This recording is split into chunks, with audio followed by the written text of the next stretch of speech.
सद्गति के लिए, श्रेष्ठ गति के लिए सदाशिव बड़ा सरल और सहज मार्ग बताते हैं। नंबर 1, परमात्मा की स्मृति में रहना है। मन मना भव का मंत्र देते हैं। दूसरा, दैवी गुणों को, दिव्य गुणों को, रॉयल गुणों को, डिवाइन संस्कारों को अपने भीतर धारण करना है। तीसरा, फिर निरंतर अपनी चेकिंग करते रहना है, अपना ही हिसाब किताब रखना है।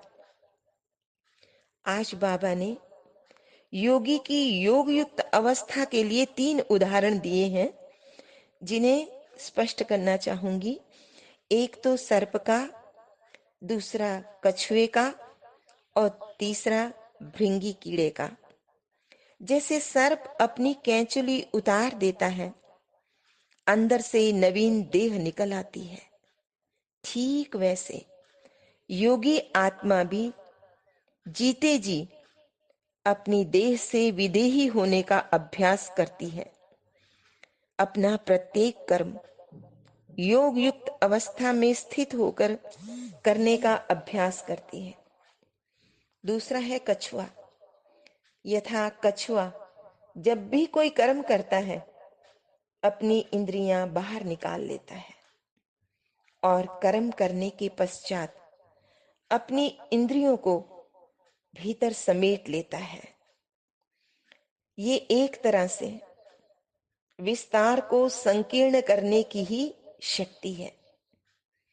योगी भी कर्म क्षेत्र में जब प्रवृत्त होते हैं तो अपना 100% देते हैं, हर कार्य अवेयरनेस के साथ करते हैं। पर जैसे ही कर्म से निवृत्त होते हैं, अपनी वृत्ति को अंतर्मुखी कर लेने का अभ्यास करते हैं। तीसरा उदाहरण बाबा ने दिया। ऐसी अवधारणा है कि भ्रमरी ऐसा कीड़ा है जो नाली से किसी भी कीड़े को उठा लाती है, उसे अपने बनाए मिट्टी के घरौंदे में रख लेती है और उस पर भूं भूं करती रहती है, चक्कर काटती रहती है और उसे एक दिन सजातीय बना लेती है, अर्थात अपने जैसा। एक योगी व्यक्ति भी कैसे भी स्वभाव संस्कार वाली आत्मा हो, उसे अपने पॉजिटिव स्वभाव संस्कार से, अपनी शुभ भावना शुभकामना से, अपने सहयोग से आप समान बना लेता है, अपना सहयोगी और प्रभु का प्रेमी बना ही लेता है। अतः स्वदर्शन चक्र हमें फिराते रहना चाहिए। आत्मा के अर्थात हर समय आत्मदर्शन, आत्मा के मूल स्वरूप का दर्शन करते रहना चाहिए। तो आसुरी वृत्तियां अपने आप हट जाएंगी, उनका गला कट जाएगा, अर्थात उनका अस्तित्व हम में से गायब हो जाएगा। आज का वरदान है, संपूर्ण आहुति द्वारा परिवर्तन समारोह मनाने वाले दृढ़ संकल्पधारी भव। जिसे कहावत है, धरत परिये पर धर्म न छोड़िए।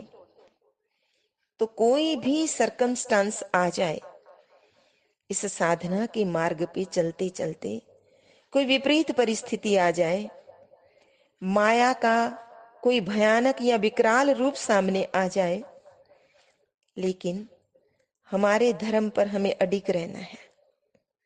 सदा अपने श्रेष्ठ स्वमान, श्रेष्ठ स्मृति, श्रेष्ठ जीवन के समर्थी स्वरूप द्वारा श्रेष्ठ पाठधारी बनकर श्रेष्ठता का खेल करते रहना है।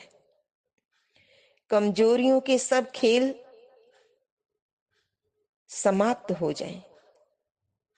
जब ऐसी संपूर्ण आहुति का संकल्प दृढ़ होगा, तब परिवर्तन समारोह होगा। इस समारोह की डेट अब संगठित रूप से निश्चित करो।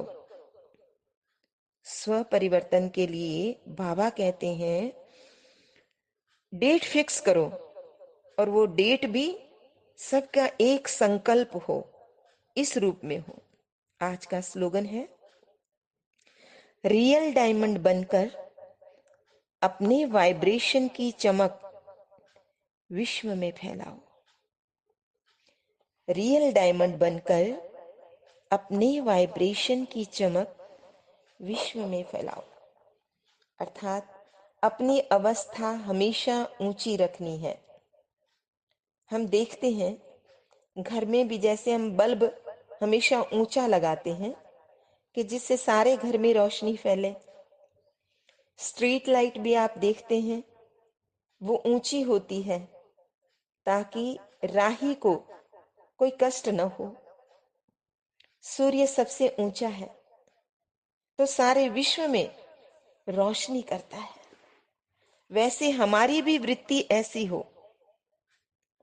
हमें साधना से, सूक्ष्म वाइब्रेशन से ऐसी रोशनी फैलानी है। अच्छा, मीठे मीठे सिकिल दे बच्चों प्रति माता पिता बाप दादा का याद प्यार और गुड मॉर्निंग। रूहानी बाप की रूहानी बच्चों को नमस्ते। हम रूहानी बच्चों की रूहानी माता पिता बाप दादा को याद प्यार गुड मॉर्निंग और नमस्ते। सदा रहो हंसते कहीं नहीं फंसते बन जाओ फरिश्ते बांध लो अपने बसते चलो प्रभु के रास्ते। वाहिगुरु जी का खालसा वाहिगुरु जी की फतेह। बोल साचे दरबार की जय।